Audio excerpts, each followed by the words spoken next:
walang Best aprobyado. friend Ano ako po? ata. At naiintindihan ko naman po yun na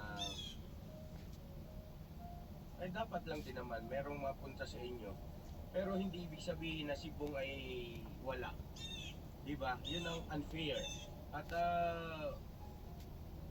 sa sentido komon na ganoon ang kalagayan ni Bong at mayroong mga ari-ariang naiwan ng kanyang mga magulang ay dapat inasikaso nyo ito eh.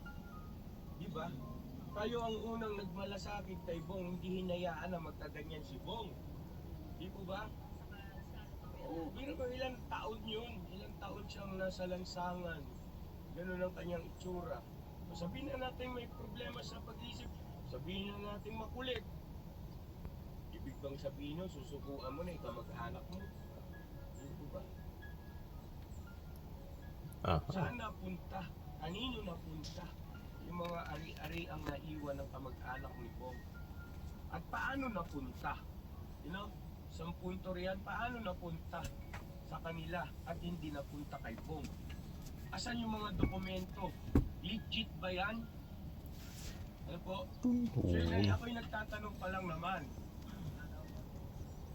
Ano po mga ka-business? Ano? Wala daw po. Wala?